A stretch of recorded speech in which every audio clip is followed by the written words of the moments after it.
E aí pessoal, tudo bem? Eu sou o Caio, analista aqui da equipe do Já Invest, bem-vindos a mais um vídeo da nossa série da carteira do canal, que é uma série onde eu estou fazendo mensalmente aportes simulados lá numa carteira simulada que a gente criou no GA. Se você quiser, você pode acompanhar todos os episódios anteriores para entender como que a carteira chegou, onde ela chegou hoje, porque eu acho que vai ser um exercício muito interessante, educativo, no médio e longo prazo, daqui a um tempo a gente olhar para trás, ver como a carteira evoluiu, né? Eu mostrar para vocês como que eu tomo as decisões, como que a gente faz a alocação do capital da carteira, né? Como diversificar a carteira, como que a diversificação ela é muito mais importante às vezes do que acertar o melhor ativo, né? Então eu acho que vai ser bem educativo, por isso que a gente teve a ideia de trazer aqui no canal. E no vídeo de hoje a gente vai fazer novamente aquele aporte mensal que a gente faz, né? Todo início de mês. Dessa vez eu trazer um pouquinho aí porque eu precisava fazer uma live sobre um REIT, né?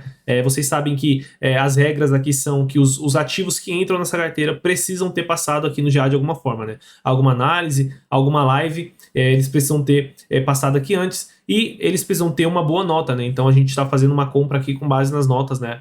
Que a gente tem no canal. Então a gente analisa muito os ativos, aqueles que têm a melhor nota no nosso ranking entram aqui na carteira, beleza, pessoal? Bom, vamos partir agora para nossa carteira, né? Mostrar para vocês como é que tá. Hoje a gente está com um patrimônio aí de R$ 31.779, né? Sendo que metade ainda está em ações e o resto está bem dividido aqui em REITs, stocks e FIIs, sendo que a gente tem ainda 20% em CDB para a gente queimar aí ao longo dos próximos trimestres, né? Dos próximos meses. A gente tinha combinado que ia começar com um valor lá no CDB e todo mês a gente ia tirar mais ou menos 3 mil para fazer os nossos aportes em ativos novos e R$ 1.000 em um aporte que seria o nosso aporte regular, digamos assim, né? Então, daqui a pouco eu vou lançar aqui a nossa venda no nosso CDB, né? Acho que eu vou fazer isso agora, né? Vou lançar aqui a venda do nosso CDB, dia 10/7/2023. Vou lançar aqui a nossa venda de 3 mil, porque daqui a pouco eu volto aqui e já faço os aportes, né? Pensando em rentabilidade, a gente tá com uma boa rentabilidade, né? Nossa carteira até agora não conheceu o que é estar no negativo, né? Então, desde o início, a carteira aqui está positiva, né? Apesar de que quando se compara com o Ibovespa, que é o benchmark aqui que a gente trouxe para o canal, né? O Ibovespa teve uma forte alta aí esse último mês, né? Com otimismo, com as reformas que iam passar, né? Com uma expectativa de queda de taxa de juros, com uma inflação que tem vindo dentro da expectativa. Então o mercado ficou bem otimista aí, a bolsa acabou andando bem, né? E a nossa carteira, como tem um perfil de risco mais conservador do que a bolsa, acabou ficando aí para trás, mas mesmo assim estou bem contente com o resultado, né? Não sei vocês, mas eu prefiro ter uma carteira que sobe aqui 11%, né? Com essa volatilidade menor do que a volatilidade do Ibov, né? Esse cai, sobe, cai, sobe, cai, sobe, né? Então a nossa carteira aqui está bem mais consistente e também a gente nesse período carregou um CDB, né? Então o CDB acabou segurando um pouquinho ali a performance da nossa carteira, nada que a gente não consiga resolver no longo prazo, né? Mesmo assim, quando a gente pensa no ponto de vista do mês, né? O mês de julho foi muito bom pra gente, né? Então 11,8% de retorno, basicamente aí quase que o CDI do ano todo em um único mês, né? Por isso que a gente fala que não faz tanto sentido investir em CDI, né? As pessoas só ficam muito presas ali ao CDI do mês, né? O CDI atual, o CDI do presente, sendo que o CDI ele vai uma hora cair e aí a sua rentabilidade vai cair junto, a sua renda passiva ali, caso você tenha algum tipo de renda passiva atrelada, a taxa de juros vai cair também, né? Então tem que tomar cuidado com isso daí, né? Quando a gente pensa na performance de cada ativo que a gente tem na carteira, a Movida segue sendo o melhor ativo aqui da carteira, né? Com 73% quase de rentabilidade. Então a gente comprou num bom momento ali, onde o mercado estava quase virando para o otimismo e as empresas que mais tinham pressão, né? Que são empresas de crescimento, empresas com muita dívida, eram as empresas mais amassadas no nosso mercado e a Movida era justamente uma dessas. No momento que a pressão saiu, né? Expectativa da pressão de endividamento saindo e a pressão ali em small caps e micro caps saindo, as ações da Movida acabaram andando bastante, né? E quando a gente pensa que na ação que mais caiu segue sendo a nossa VEG, né? É uma tristeza, acho que é a empresa que eu mais gosto aqui, por enquanto sendo a ação que mais está penalizando aqui a nossa carteira, apesar de que é uma queda bem tranquila, né? 6% para mim, isso aqui nem é queda, né? Quando cair acima de 30% a gente se preocupa, né? Então, quando a gente olha aqui a rentabilidade, a maior parte da nossa carteira está com uma rentabilidade positiva, com exceção ali do PSA, da Vamos, PLD, outro REIT, e da VEG, né? Vamos seguir aqui para a parte de dividendos, né? Então a gente recebeu dividendos de 2020 em junho, né? É interessante, a gente já recebeu mais do que maio, né? Recebeu 28,50 em maio, 29,42 em junho, então já começa um pouco daquele efeito da bola de neve, né? Por enquanto tá uma bola de gude, né? Mas vai ser uma bola de neve um dia, né? Então, esse mês, né, eu vou fazer um aporte de R$ 1.000 mais 29,42, porque a gente vai reaportar todos os dividendos, né? O yield da carteira é bem baixo, né? Isso aqui é calculado nos últimos 12 meses aqui no GA, então a gente só vai ter uma visão boa daqui 12 meses, né? Mas mesmo assim, a gente consegue, provavelmente vai ter um yield menor, né? Porque a nossa carteira é muito focada em ativo de qualidade e ativo de crescimento que tende a pagar pouco dividendo, né? Quando a gente pensa aqui nos maiores pagadores, a Movida foi o maior pagador, né? Isso aqui eu nem sabia. Quanto que ela pagou? Praticamente metade do nosso dividendo veio da Movida, né? Muito interessante, né? Aí os FIIs que a gente acrescentou, né? O JSRE, né? O HGLG e os outros dividendos que pagaram, né? Para a agenda, a gente tem alguns dividendos aí para o mês que vem, né? Principalmente dos fundos imobiliários, somente dos fundos imobiliários. A gente não vai receber dividendo de empresa, mas em agosto vai receber aí uma merrequinha ali do Itaú, da VEG, né? Então vai ser um mês interessante o próximo mês, né? Uma coisa que eu queria mostrar para vocês, aqui no GA a gente consegue fazer os movimentos de bonificação, né? Então em maio a gente teve uma bonificação da Raia Drogasil e uma bonificação da Fleury em junho, né? Então se a gente for aqui em operações, eu acho que fica o histórico, né? Então da Raia Drogasil, por exemplo, a gente ganhou uma ação em bonificação em maio e da Fleury a gente ganhou 3 ações de bonificação no dia 13 de junho, né? Então isso aqui acaba também ajudando ali. Apesar de ter um efeito praticamente nulo ali no longuíssimo prazo, a gente consegue ter esse controle aqui no GA, né? E esse controle é muito importante do ponto de vista de imposto, né? Então, no futuro, quando a gente for fazer o imposto de renda, isso acaba facilitando bastante, né? Essa parte de metas aqui eu quero mostrar para vocês num outro vídeo, né? Esse vídeo aqui já tá ficando um pouco mais longo, porque a gente vai falar dos 3 ativos que a gente vai comprar hoje, né? Então a gente vai falar do Realty Income, da John Deere e do XPML, que são os ativos que a gente vai comprar hoje, mas eu quero passar para vocês depois essa parte de metas, a gente vai montar junto isso daqui, né? Então, pessoal, hoje, pro aporte de hoje, o que a gente vai fazer, né? Como vocês sabem, a gente compra obrigatoriamente um fundo imobiliário novo, um REIT novo e uma estoque nova, né? O nosso REIT novo, né? Um REIT que eu fiz live essa semana, explicando todo o modelo de negócio desse REIT. Se você quiser conhecer, é só você assistir a live, né? Tá tudo bem completo lá. Basicamente, é o Realty Income, que é o líder global ali nesse setor de varejo que a gente tem no mercado de REIT americano. Ele também tem uma posição na Europa, né? 291 ativos na Europa. Então é um REIT basicamente focado em lojas de rua, né? Em varejo mesmo, né? Em todo o varejo, né? Então ele está em mais de 84 indústrias diferentes. Então eu explico bastante na live, né? Ele tem pet shop, ele tem drive-thru, ele tem restaurante, loja de autopeça, loja de serviço, né? Mecânico mesmo, dentista, consultórios. Então ele tá ali, tem vários imóveis, né? Mais de 12 mil imóveis, né? 12 mil e quase 12.500 imóveis espalhados pelos Estados Unidos e pela Europa, sendo que a maior parte deles é justamente de serviços essenciais. Ele tem também ali 15% mais ou menos que são de galpões industriais, né, que não são considerados varejo, né. Ele tem um valor um enterprise value, né, o valor da firma de 61 bilhões, então ele é um dos maiores REITs que a gente tem no mercado, se eu não me engano ele é o 6º maior REIT que a gente tem no mercado, uma receita anual de aluguel de 3,5 bilhões por ano, uma nota de crédito super boa aí pela Moody's ou pela S&P, nessas agências de crédito. Então ele é um REIT que consegue pegar dívida muito barata, então ele consegue se alavancar muito bem. São mais de 54 anos de história, 41% dos inquilinos deles são investment grade, ou seja, são os melhores inquilinos que têm o melhor nível de crédito no mundo. Então ele é um REIT que é muito seguro. Ele paga dividendo mensal todo mês há 634 meses seguidos e com crescimento. Ó. Isso aqui vocês não vão encontrar em empresa nenhuma no Brasil. Não adianta procurar, vocês não vão encontrar uma empresa que pague mais de 600 meses seguidos e dividendos crescentes, né? Então, são 102 trimestres consecutivos de crescimento de dividendo, né? Então, ele é um dividend aristocrat, né? Que é uma empresa que paga dividendos crescentes há mais de 25 anos. Enfim, se você quiser mais detalhes do case do Realty Income que vai entrar na nossa carteira, é só você assistir a live lá. Outra live também que você pode assistir é da John Deere, que é justamente a estoque que vai entrar na nossa carteira, né? A gente tinha bastante tecnologia na carteira, então a gente tem Apple, Microsoft e Google, será? Qual que é a outra terceira estoque que a gente tem na carteira que eu já esqueci? Deixa eu ver aqui o patrimônio. Vamos ver as nossas estoques aqui embaixo, né? Estoques. A gente tem aqui Microsoft, Nvidia e Apple, né? Então a gente precisa de uma outra empresa que não seja de tecnologia, então a gente fez a live sobre a John Deere, uma empresa muito interessante, uma produtora de máquinas para todo o setor agrícola, né? Então a agricultura de larga escala, né? Seja soja, milho, algodão, né? Essas grandes culturas, né? Que precisam daquelas grandes máquinas colheitadeiras, né? Máquinas de separação, as máquinas que abrem ali a terra, sementadeiras, máquinas que jogam ali o veneno, né, o inseticidas ali nas plantas e tudo mais. Então ela produz essas máquinas máquinas para pequena agricultura, né, agricultura mais específica, maçã, uma banana, alguma coisa assim, e também grama, né, cortadores de grama, né, é uma cultura muito forte de cortar grama nos Estados Unidos, então ela vende os carrinhos de cortar grama, né, para estádio também, de futebol, de golfe e tudo mais.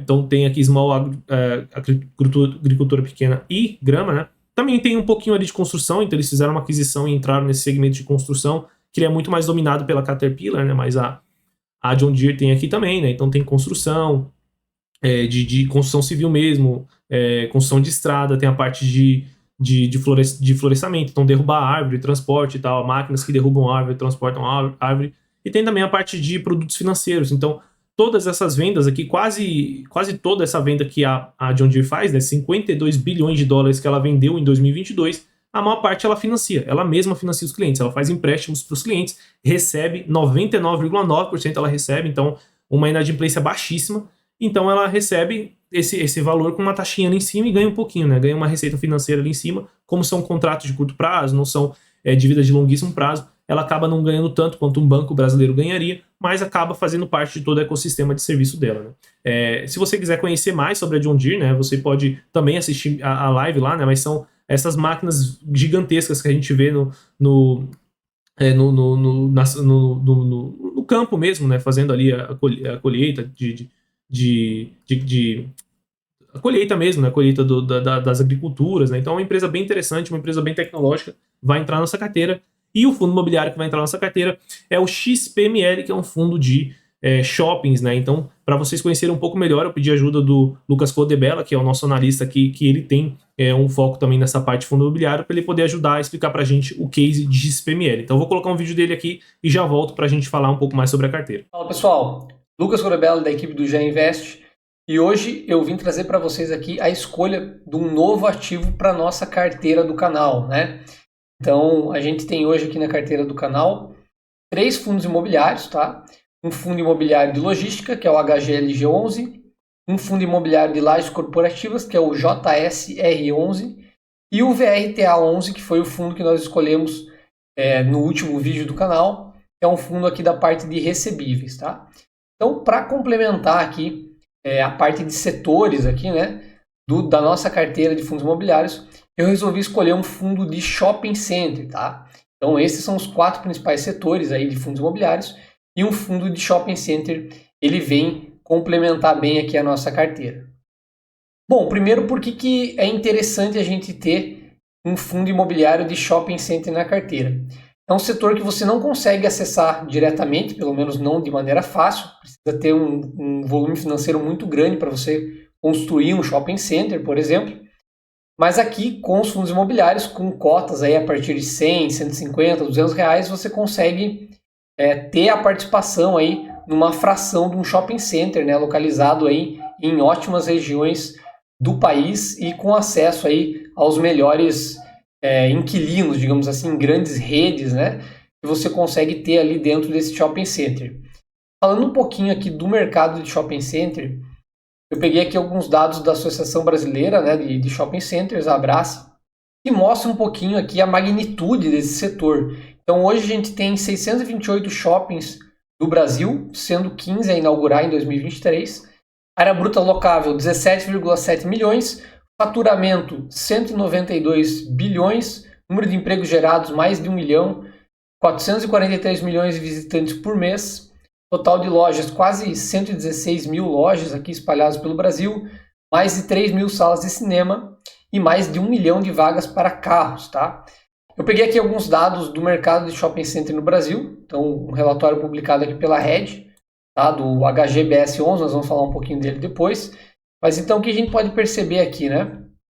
O faturamento do setor vem aumentando e a gente vê aqui que os shoppings praticamente recuperaram aqui os 193 bilhões de faturamento de 2019 recuperaram em 2022, né? Então a previsão aqui para 2023 é um crescimento de quase 15%, chegando aqui em torno de 220 bilhões. Então, em termos de faturamento, no ano passado os shoppings recuperaram, né? Claro que em 2020 teve uma queda muito grande por causa da pandemia, foi um dos setores mais afetados, né? Tinha muita gente, inclusive, falando que os shoppings iriam acabar no Brasil ou iriam passar por um momento de muita dificuldade, mas os shoppings já conseguiram recuperar patamares de 2019, que mostra aí a força e a resiliência do setor no Brasil.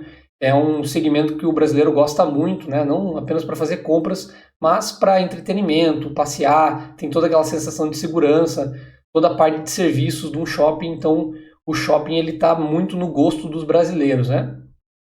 Aqui o faturamento do setor por área bruta locável também, a gente percebe aqui uma recuperação muito boa em relação a 2019, que foi o ano pré-pandemia, caindo aqui, né, em 2020, e agora praticamente recuperando os números de 2019, ainda com um espaço de crescimento aqui para 2023, segundo as projeções da própria Abrace, tá? O fluxo de visitantes ainda não recuperou os valores de 2019, então 502 milhões aqui em 2019, agora a gente está aqui em 2022 com 443 milhões, que abre também espaço aqui para recuperação aí do setor ao longo do ano de 2023, tá? Falando um pouquinho aqui sobre os fundos disponíveis que a gente tem no setor de shopping centers, basicamente são 5, tá? É claro que tem outros, mas aí você já começa a perder um pouquinho a liquidez desses fundos, ou então pegar fundos com menos ativos, 1, 2 ativos, talvez não é muito interessante aí para uma carteira de longo prazo, tá? Então resolvi focar aqui nos 5 principais: XPML11, HSML11, MOL11, VISC11 e HGBS. Trouxe alguns números aqui para comparar, então o XPML 16 ativos, 6 estados, área bruta locável 136 mil, vacância 4,5%. HSML 7 ativos, 5 estados, 194 mil de área bruta locável própria, né? E vacância de 5,4%. MOL11, 9 ativos, 5 estados, 104 mil de área bruta, vacância 5%. O VISC é o que tem mais aqui ativos, né? 20 ativos, 12 estados, 220 mil de área bruta e 8% de vacância. E o HGBS 11, 17 ativos, 5 estados, 183 mil de área bruta locável e 8,7 de vacância. Esse aqui é o fundo que a gente pegou aqueles dados ali para trazer para vocês anteriormente.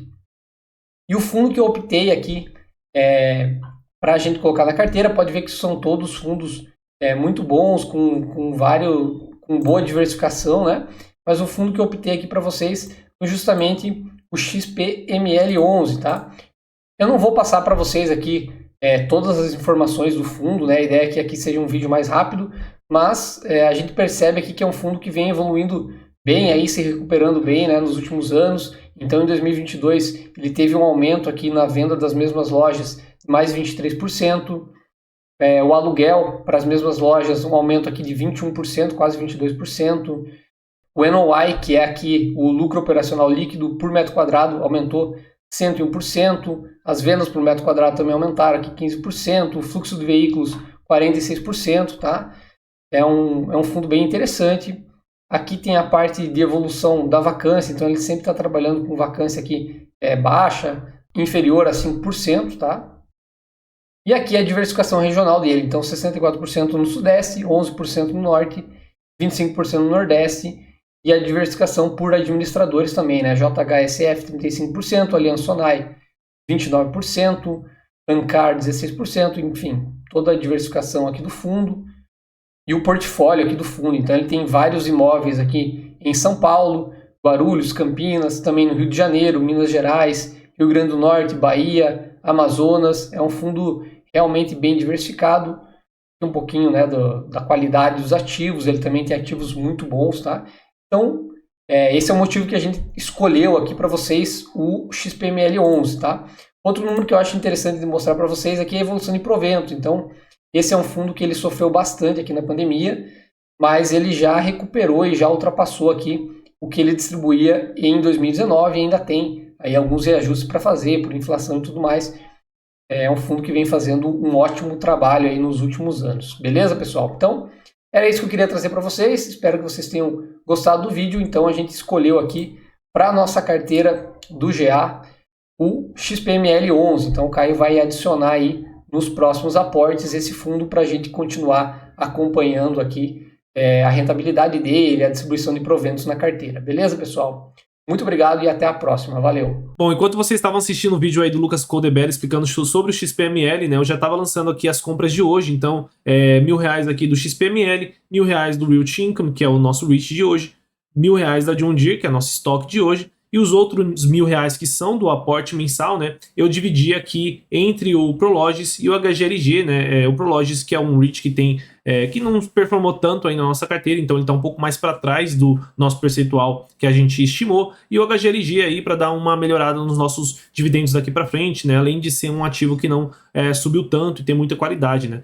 Então quando a gente olha aqui o nosso patrimônio atualizado, agora a gente tem 47% em ações, e 15% mais ou menos aqui nos outros ativos, né? 14 em FIIs, 13 estoques e 14 REITs. E agora sobrou só 10% do CDB, que no próximo mês a gente vai encerrar completamente, né? Quando a gente olha do ponto de vista aqui de patrimônio, né, por tipo de ativo, né? Deixa eu ver se eu consigo pegar aqui, né? Então ações, a gente tem aqui uma diversificação bem interessante, né? Arezo tá dominando aqui, mas tem uma diversificação interessante. Mas quando a gente vai para os outros, né? Agora nos FIIs a gente tem logística, lajes, shopping e recebíveis, né? Tá bem diversificado já. A gente vai para estoques. Agora a gente não tem mais só TI, né? A gente tem também aqui setor industrial ali com a John Deere. E a gente tem agora REITs de industrial, né? Que é o Prologis, né? A gente tem self-storage, a gente tem data center e a gente tem também Triple Net Lease, que é o nosso Realty Income, né? E antes de encerrar o vídeo, só falar rapidinho aqui sobre a Nvidia, né? Me perguntaram no mês passado por que eu acrescentei a Nvidia na carteira do canal, sendo que é uma empresa que estava em máxima histórica, possivelmente uma bolha, subiu 200% no ano, não tem um risco disso cair daqui para frente? E tem sim, né? Eu até explico no vídeo que existe muito essa chance da Nvidia cair, inclusive fiz uma live falando sobre a Nvidia, explico que no preço da Nvidia está precificado a perfeição. Se essa empresa não entregar o crescimento de receita e lucro que ela disse que ela vai entregar, as ações vão cair e vão cair muito forte, né? Então existe sim esse risco e eu estava ciente desse risco no momento que eu acrescentei a Nvidia na minha carteira, porque o que eu quero mostrar aqui no canal é justamente a importância de se ter um controle bom de patrimônio, um controle bom de risco, uma boa diversificação, porque mesmo que a Nvidia caia 50%, 60%, eu vou perder no máximo ali 3% do meu patrimônio, talvez até menos agora que eu fiz os aportes de hoje, né? E a gente diluiu ainda mais a importância geral da Nvidia na carteira. Então eu não vou nesse momento comprar novamente a Nvidia, eu não vou aumentar a minha exposição nela, porque na minha visão realmente ela está ali precificada na perfeição, é um risco muito acima do que eu aceito ali para a carteira do canal, né? Apesar de ser uma carteira fictícia, eu estou colocando um pouquinho ali da minha personalidade, então não quero aumentar a minha exposição nesse ativo específico nesse momento, mas caso por algum motivo ela comece a cair de uma forma muito relevante acima do que eu acredito que valeria pelos fundamentos da empresa, ou seja, ela cair mais do que deveria, a gente volta a aportar na empresa com um pouco mais de tranquilidade, tá? Mas o que eu queria mostrar para vocês, né, tendo a Nvidia na carteira, inclusive ela deu um retorno positivo nesse mês, né? Então felizmente a gente não teve o azar aí de as ações caírem tanto no mês. O que eu quero mostrar para vocês é que muito mais importante do que muitas vezes acertar o ativo é ter uma gestão de patrimônio, ter uma gestão de portfólio, uma gestão de diversificação de carteira, aportes recorrentes, tudo isso daqui, essa parte de estratégia, né, que as pessoas não ligam tanto, às vezes é mais importante até do que acertar um ativo bom ou deixar de comprar um ativo ruim, né?